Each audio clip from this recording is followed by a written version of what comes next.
É impressionante ver Donald Trump assumindo o crédito pelo que aconteceu entre Irã e Israel. Sabemos que a CNN informou, Andrei, que eles usaram 25% dos mísseis que tinham em 12 dias de guerra.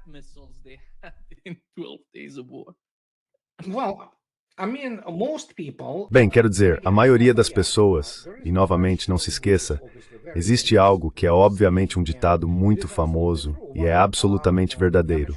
Enquanto amadores falam de tática, profissionais falam de logística. Sabe, o mesmo se aplica aqui. Muitas pessoas ainda não entendem. Todas essas imagens engraçadas e muito atraentes de explosões e todos aqueles caças voando e coisas assim, tudo isso é bonito e você definitivamente precisa atuar taticamente. Mas as guerras de verdade são vencidas. É um clichê que qualquer pessoa com alguma experiência militar séria entende. No nível operacional tático. Operacionalmente, a OTAN Ocidental, Israel faz parte da OTAN, apesar de não ser oficialmente membro dela.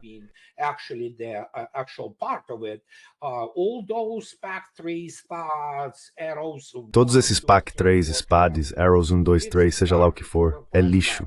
Lixo superfaturado.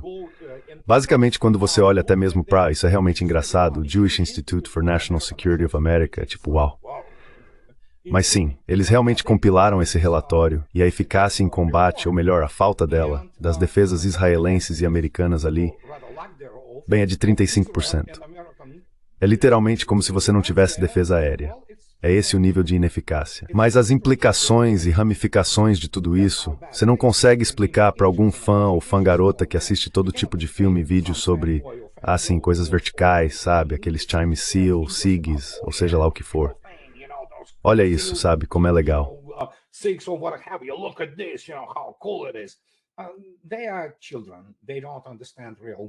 Eles são crianças. Eles não entendem o que é uma guerra de verdade, não entendem o que é feito e como se luta. E como resultado, agora sabemos o que sempre soubemos, eu escrevi sobre isso por 10 anos, em termos de defesa aérea e defesa antimísseis. Os Estados Unidos, e muito menos a Europa, não estão nem no mesmo universo. Esqueça a mesma galáxia que, por exemplo, os russos. E isso, obviamente, os prejudica muito. Mesmo a defesa aérea sabotada pelos iranianos durante a Guerra de 12 Dias, como eles chamam, basicamente a Guerra da AIDS, mesmo após as primeiras 10 horas de sabotagem, tanto eletrônica quanto física, pelos grupos de reconhecimento e sabotagem de Israel e da chamada oposição iraniana, ou seja lá o que for, foi superada.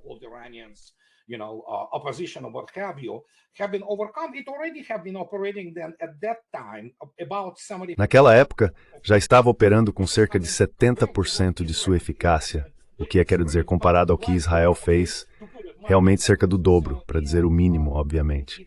E isso é justamente o que venho escrevendo há quase 2 décadas, certo? Sabe de uma coisa? Vamos nem comparar. Nem é justo comparar o que, por exemplo, os russos apresentam hoje no mercado internal, esqueça o que os russos têm para uso próprio, com o que hoje é chamado de suposta defesa aérea. Não é. É patético, sinceramente.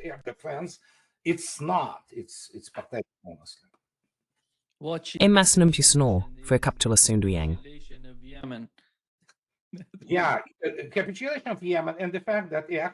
Sim, a capitulação do Iêmen e o fato de que foi, na verdade, Israel que implorou aos Estados Unidos para intervir, para parar, porque estavam ficando sem recursos. E o Irã estava os atacando tão duramente, até mesmo com coisas manipuladas no Photoshop. Mas sem Photoshop, quando você olha para o que foi feito com Israel, eles nunca passaram por algo assim. E o Irã nem sequer começou a agir em modo total. Isso é apenas uma demonstração de quão desconectadas estão todas essas doutrinas e conceitos de guerra da OTAN, principalmente dos Estados Unidos, porque Israel é essencialmente um descendente menor de muitos desses conceitos. Sua tabela de organização e equipamentos é basicamente americana, exceto por algumas partes do equipamento das FDI, como alguns veículos e coisas desse tipo. A Força Aérea é completamente americana. A defesa aérea é completamente americana.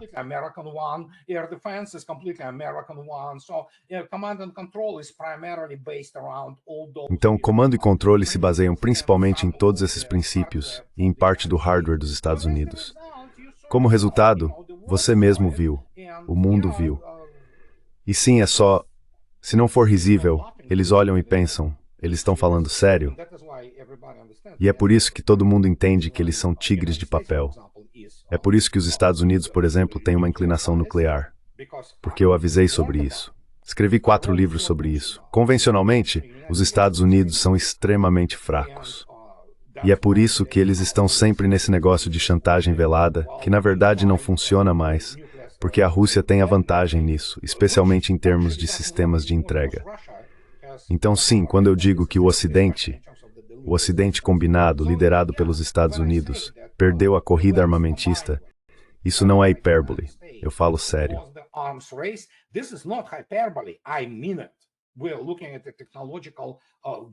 Estamos observando a diferença tecnológica que só está aumentando. Ela não será fechada em algumas tecnologias militares críticas, muito menos no nível operacional. Os russos percebem isso. Li recentemente a última revisão chamada Troika, da Operação Militar Especial, que foi comandada pelo Sr. Kovalyk, que era o cara com diploma em biologia. Ele foi o comandante supremo das forças. Então eles compilaram esse documento sobre a Operação Militar Especial.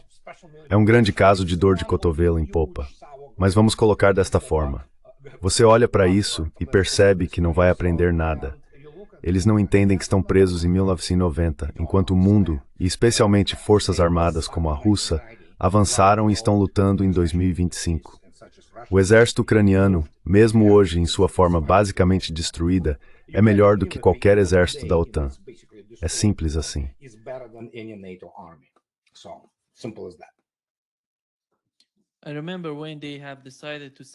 Eu me lembro quando decidiram enviar o sistema THAAD para Israel, disseram que seria diferente. E nós não o demos para a Ucrânia. Era para ser algo grande para Israel. Mas, no fim das contas, Andrei, nada de substancial saiu daqueles argumentos. Podemos até entender por que não enviaram para a Ucrânia, porque eles não tinham tantos mísseis ou interceptadores.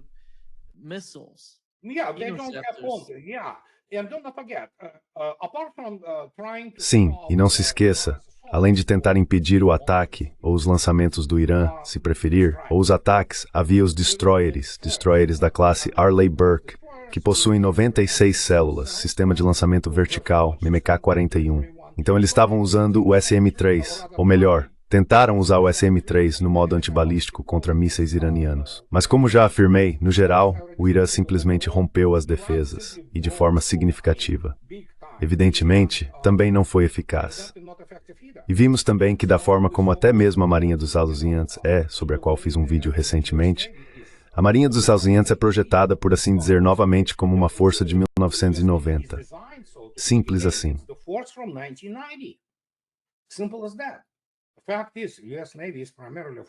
O fato é que a Marinha dos Estados Unidos é basicamente uma força dos anos 1970, se você quiser, sabe, se você olhar operacional e estrategicamente. E sim, a quantidade não está lá. Eles não são capazes de acompanhar uma guerra de verdade. E é por isso que sabemos com certeza que Israel implorou aos Estados Unidos para, de alguma forma, fazer com que o Irã parasse o que estava fazendo, porque o Irã teria eliminado completamente Israel da face da terra se aquilo tivesse continuado.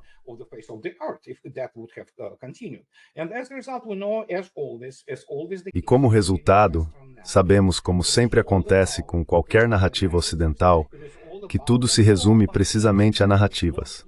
Tudo gira em torno de mas Israel perdeu, quer dizer, o Irã perdeu mais em termos monetários. Você está brincando comigo. Quem conta custos monetários quando se está em uma guerra de verdade e precisa entrar nesse intercâmbio de mísseis? A única coisa que se conta é a efetividade. Quantos leakers, sabe? Um leaker é aquilo que consegue passar pelas defesas aéreas. E o resultado para Israel foi uma catástrofe, essencialmente. E essa catástrofe não foi apenas política, mas também física. E, novamente, para quem acha que eu sou, sabe, um cara sanguinário, eu chamo isso de pornografia de atrocidade. Mas a questão é, olhe para os muitos civis israelenses que perderam tudo, sabe?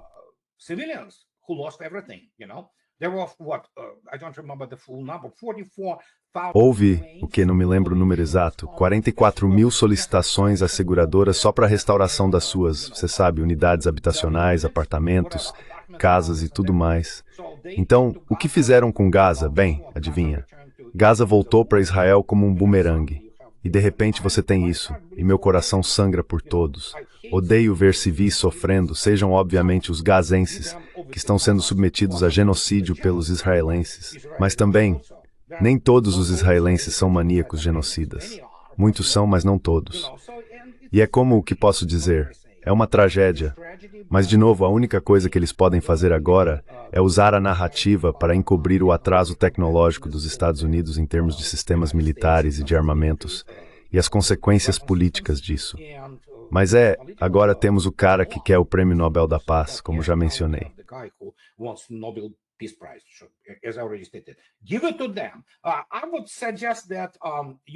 Dê a eles. Eu sugeriria que você cunhasse uma enorme medalha de ouro. E muitas pessoas estavam sugerindo isso. E sabe de uma coisa? Dê para o Pentágono, sabe? E você coloca a inscrição nessa medalha de ouro, que é uma citação do Obama, a força de combate mais fina da história, que não venceu uma única guerra desde 1945. E mesmo naquela época foi porque os russos levaram a pior parte. Então você olha para isso assim. Esse blefe foi desmascarado. E basicamente tudo se resumiu agora à conclusão orgânica e inevitável, o declínio do Ocidente. E o que vemos agora, Israel também fazia parte disso. E agora, de repente, até os britânicos reconhecem a Palestina, sabe? O que é estranho. Obviamente eles acham que são tão importantes, mas é bom. É bom que eles tenham reconhecido a Palestina. Temos a Espanha. Parece que o Canadá também está sendo mencionado. Sim, o Canadá agora. Sim, o mais recente. E o fato é que é assim que Israel basicamente, não sei se vai se desintegrar, como muitos sugerem, mas certamente acabou. O cartão do Holocausto expirou, sabe? O cartão de vitimização expirou. Na verdade, é por isso que eles sempre odiaram os russos. Quero dizer, por exemplo, especialmente aqueles judeus da indústria do Holocausto que surfam nessa onda nos Estados Unidos. Você não pode chegar na Rússia e dizer, eu estava no Holocausto. Bem, nós perdemos 27 milhões, na maioria civis. Vai chorar para outro. Na verdade, se não fosse pelo Exército Vermelho, Auschwitz e outros lugares horríveis não teriam sido libertados. Então, é uma interação meio complexa aqui. Eles encontraram um bom lugar, que é ignorante sobre a guerra, que são os Estados Unidos que foram poupados.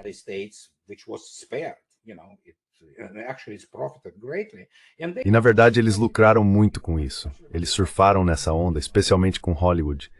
Ninguém vai fazer um filme sobre o cerco de Leningrado. Mesmo as porcarias que fizeram como Círculo de Fogo sobre Stalingrado, com russos basicamente passando mal só de assistir a esse lixo. Mas sim, existem muitos filmes sobre o Holocausto. Alguns deles são realmente bons, alguns são obras-primas, como obviamente A Lista de Schindler e Jacob o Mentiroso, que é um filme excepcional sobre o Holocausto. Mas eles não vão fazer isso sobre os russos. Eles nem sabem como fazer e odeiam os russos. Então é isso. A América é o país perfeito para isso.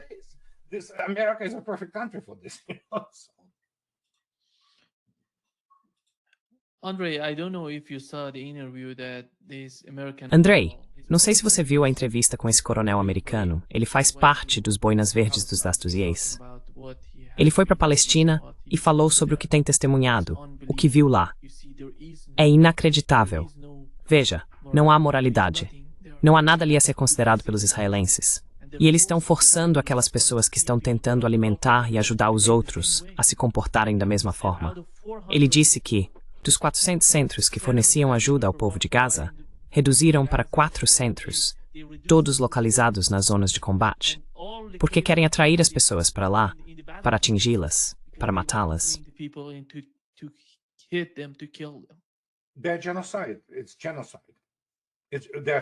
É genocídio. Essa é a palavra. É um holocausto. Eles queriam um holocausto. Eles criaram um holocausto lá. Eles estão cometendo genocídio contra a população palestina. Não há moralidade no Estado de Israel. É um Estado genocida como existe atualmente. E por causa disso, inevitavelmente, e isso já está acontecendo, como o Sr. Crook mencionou, o motivo agora para a mudança dessa situação. E novamente, não se engane, ainda há muitas pessoas de honra e integridade no exército dos Estados Unidos. E sim, se ele for lá e tentar descobrir o que está acontecendo, eles ficam aterrorizados com as atrocidades que estão sendo cometidas lá. Mas seu desabafo emocional, que só pode ser aplaudido, quando ele acusou os judeus de Israel de fazerem o que foi feito com eles.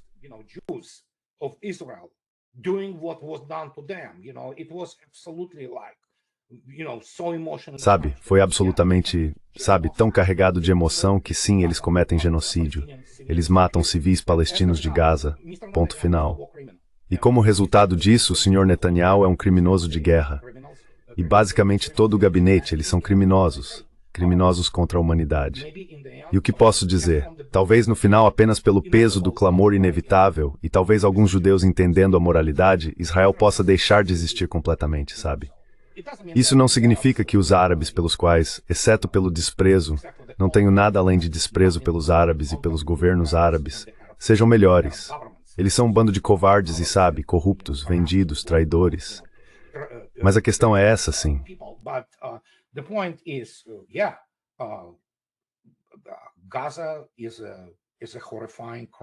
Gaza é um crime horrendo do século XXI cometido por Israel. Precisamos manter isso em mente e em foco. Agora, o fato de que países importantes, não se engane, eles ainda são importantes para a posição geral, como obviamente a Espanha e a França, que é uma potência nuclear, por mais patética que seja, mas é uma potência nuclear, e outros, e os russos sempre reconheceram, sabe? Então é isso, eu acho. Estamos vendo ele se rompendo, e já passou da hora de alguém começar a prestar atenção seriamente em tudo o que está acontecendo.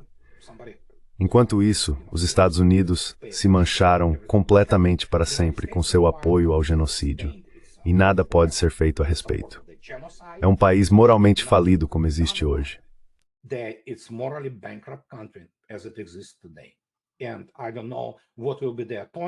E eu não sei qual será a expiação por isso.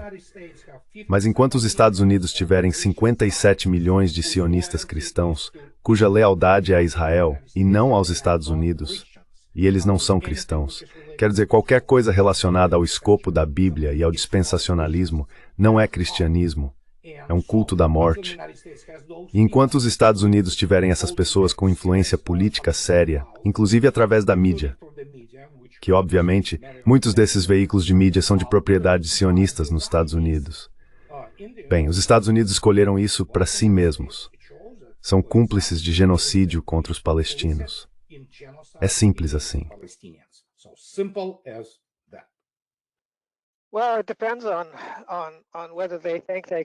Bem, isso depende de eles acharem que conseguem vencer a corrida contra o tempo, se realmente podem lançar um ataque e suportar o que virá de volta, antes que o Irã se torne inatingível, devido a uma grande injeção de sistemas de defesa aérea russos e talvez chineses. Então, se o Irã se tornar um alvo difícil, acabou. Aí Israel basicamente tem que continuar atacando nações mais fracas, que foi o que fez assim que a ação com o Irã terminou. Voltou a bombardear Gaza, anexar a Cisjordânia, bombardear o Líbano, ameaçar vários outros países da região, provocar confusão no sul da antiga Síria, coisas assim.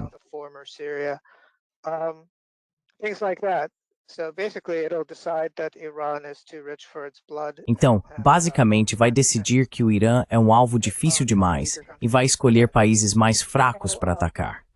Espero que, se houver um momento de lucidez em Washington, percebam que o fracasso do Irã não é uma opção, nem para a Rússia, nem para a China, que são as duas principais forças militares do mundo atualmente, enquanto os Estados Unidos estão em rápido declínio. Mas será que existe esse tipo de reconhecimento em Washington? As pessoas lá são basicamente políticos do Congresso. O que eles sabem? E a comunidade de inteligência se comprometeu de todas as formas possíveis e agora está lutando para não acabar na prisão, pelo que posso perceber.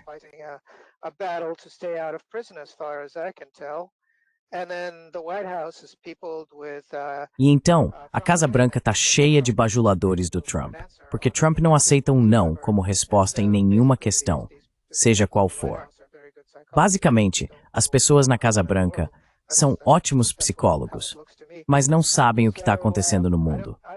É assim que me parece. Não sei se os Estados Unidos vão se esforçar para provocar um novo incidente ou para evitar um novo incidente. Acho que fariam de novo o que fizeram da última vez, que é fingir que venceram e depois fingir que de alguma forma estabeleceram a paz. E assim, Trump é o pacificador e deveria receber um prêmio Nobel da Paz, porque é isso que ele quer.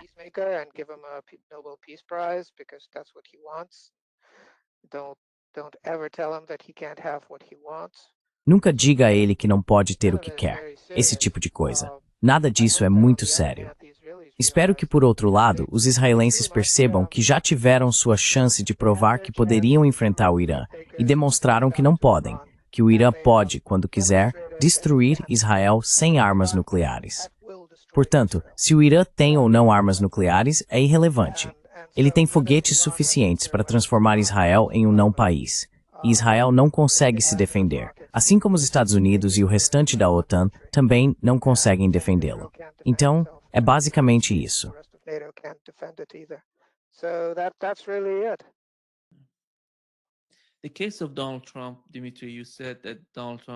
O caso de Donald Trump. Dimitri, você disse que os bajuladores de Donald Trump. Não é perigoso ter esse tipo de atitude por causa da informação? Você observa Donald Trump e a maneira como ele fala sobre qualquer assunto, seja Oriente Médio, Ucrânia, BRICS, o que for, ele não tem um entendimento profundo do que está falando.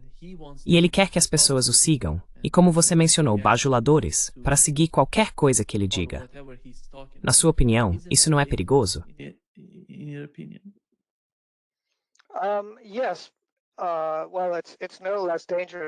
Sim. Bem, não é menos perigoso do que o que já está acontecendo. Vou colocar dessa forma. Realmente não há muito futuro brilhante para os Estados Unidos, seja Trump fazendo alguma coisa ou apenas deitado na cama assistindo TV o dia todo. Na verdade, acho que as coisas seriam melhores para o país se ele simplesmente nunca saísse da cama. E ele é um paciente de Alzheimer. Os Estados Unidos são um país de muita sorte. Tiveram um vegetal como presidente por 4 anos, e agora tem um animal como presidente por mais 4 anos. Então acho que o próximo passo para os Estados Unidos é ter um mineral como presidente.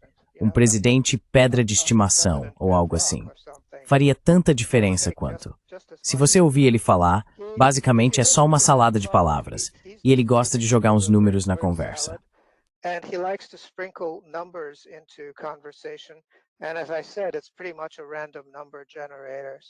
E como eu disse, é praticamente um gerador de números aleatórios.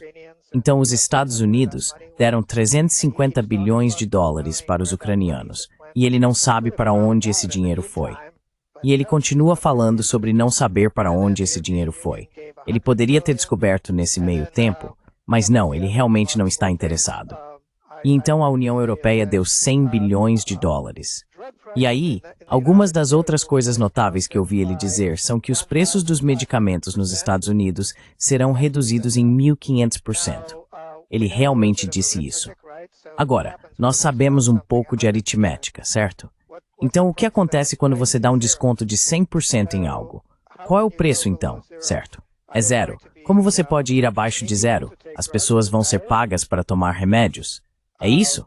Bem, o que isso mostra é que o Trump não só está afetado pelo Alzheimer, e numerado.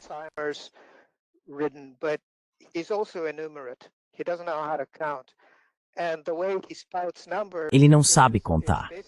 E o jeito que ele solta números é basicamente uma tentativa populista de manter a atenção em si mesmo, porque a maioria dos americanos também é enumerada. Eles nem sabem usar o sistema métrico. Então, sabe, se você perguntar quanto pesa um galão de água, quantas libras pesa um galão de água, eles simplesmente olham para você com cara de paisagem, entende? Qualquer criança escolar ao redor do mundo pode te dar uma resposta. Sabe, quanto pesa um litro de água em quilos? Trivial.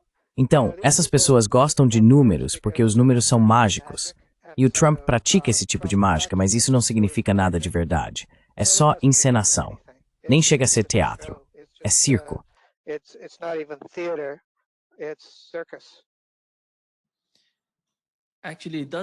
Na verdade, não chega a zero. De alguma forma, eles teriam que pagar ao cliente que eles testem o remédio oferecido. Sim, eles têm que pagar as pessoas para tomarem drogas, isso mesmo. No fim das contas, é para aí que ele está indo.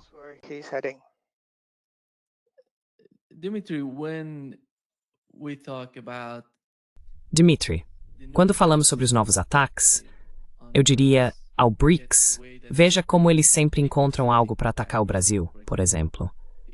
A política interna do Brasil é, de alguma forma, eu não sei por que ele se importa com isso.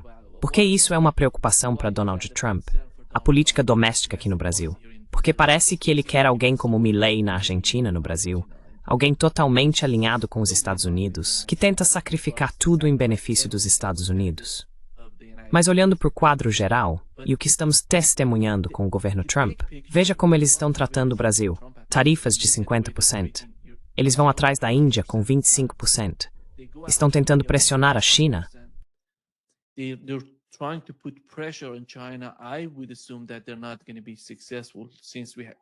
Eu presumiria que eles não terão sucesso, já que sabemos sobre as tarifas e como a China respondeu aos Estados Unidos.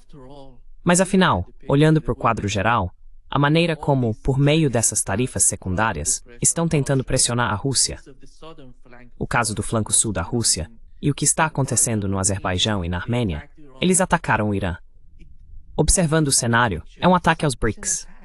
É algo além do que está acontecendo regionalmente. E você pode focar na Ucrânia ou no Irã, mas o panorama geral nos mostra que os ataques são maiores do que estamos discutindo. Esse é o caso, na sua opinião.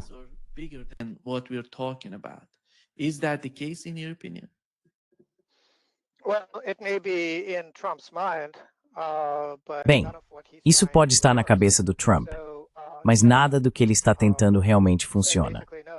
Então a China basicamente disse não. Nós somos um país soberano. Nós decidimos de quem importar petróleo, e não nos importamos com suas tarifas, chame do que quiser. A Índia tende a ser mais flexível, mas o que isso realmente significa é que a Índia é complicada. Então eles vão dizer, ok, vamos parar de importar petróleo da Rússia. Vamos começar a importar petróleo russo da Mongólia. Viu, aquela é uma bandeira da Mongólia naquele petroleiro russo. Portanto, é petróleo mongol. E é assim que eles vão agir. E então o pessoal do governo americano vai coçar a cabeça, tentando descobrir como sancionar a Mongólia, que não tem petróleo nenhum e nem saída para o mar.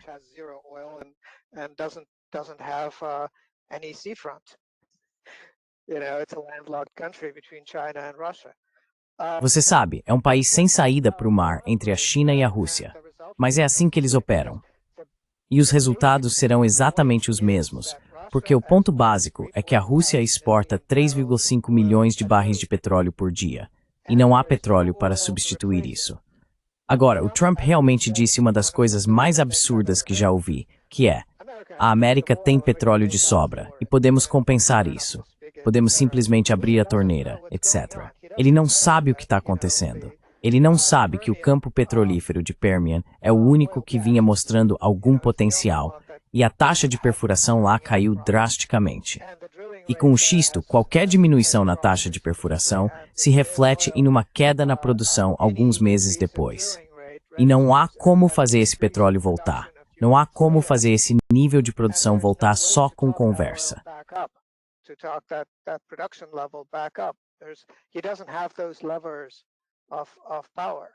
Ele não tem esses instrumentos de poder. Ele não controla isso. Então simplesmente não significa nada. E quanto a um ataque ao BRICS, bem, talvez na mente iludida de Trump, ele ache que o BRICS pode ser atacado. O que significa atacar o BRICS? O BRICS é um clube diplomático, é um grupo de representantes de países que se reúnem e discutem formas de não usar o dólar ou o euro no comércio. E eles não apenas falam sobre isso, eles fazem isso. Então, China e Rússia não usam mais o dólar no comércio. Rússia e Índia usam o rublo e a rúpia, etc., com muito sucesso. Porque com os sistemas de pagamento modernos, você realmente não precisa de algum tipo de autoridade centralizada de compensação controlada por Washington.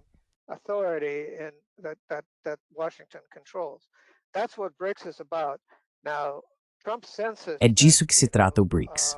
Agora, Trump percebe que o controle da economia mundial via o dólar americano está escapando de suas mãos.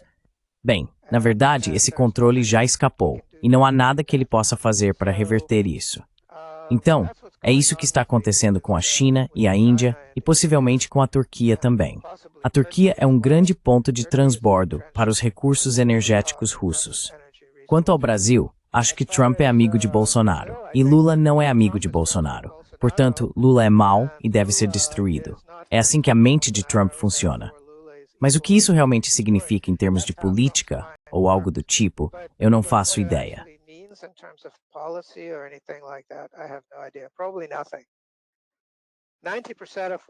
Provavelmente nada. 90% do que Trump faz ou diz não significa nada, então realmente não faz diferença. O plano de Trump, pelo menos no último acordo sobre a Ucrânia, era basicamente dizer: nós fabricamos as armas, os europeus nos pagam para fabricar as armas e depois as repassam para os ucranianos. E esse é um ótimo negócio, porque os fornecedores de armas nos Estados Unidos ficam satisfeitos. E isso é tudo o que importa, porque há uma eleição chegando nos Estados Unidos e precisam haver propinas para os congressistas com todo o dinheiro que passa pelos contratos de defesa.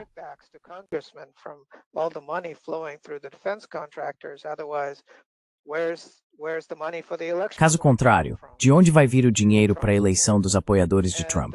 E esse era o plano brilhante, exceto pelo fato de que os europeus não têm o dinheiro e os americanos não conseguem fabricar as armas. Sabe, dois pequenos obstáculos. Mas fora isso, plano genial. Mas quanto a todos esses planos, você precisa entender. Se já passou tempo com um paciente de Alzheimer, sabe que eles normalmente não se lembram do que fizeram ontem.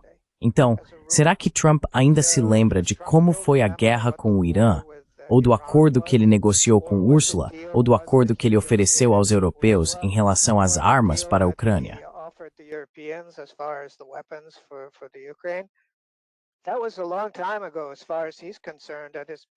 Isso foi há muito tempo, pelo que ele se lembra. E a memória dele, basicamente, é o último vídeo que a equipe dele mostrou para ele. Ele não lê, ele assiste a vídeos. Não sei se as pessoas percebem isso. Ele não lê. Então mostram um vídeo para ele, dão algumas ideias. Essas ideias fazem com que ele se exiba, faça pose e finja ser um líder muito inteligente, um vencedor, um negociador, e depois ele volta e toma sua sopa, ou seja lá o que for. E sabe, esse é o dia dele. Acho que ele é um pouco como o imperador romano Nero, que tocava lira enquanto Roma pegava fogo. Bem, Trump joga golfe enquanto a América pega fogo. Essa é a diferença. While America burns. That's the difference.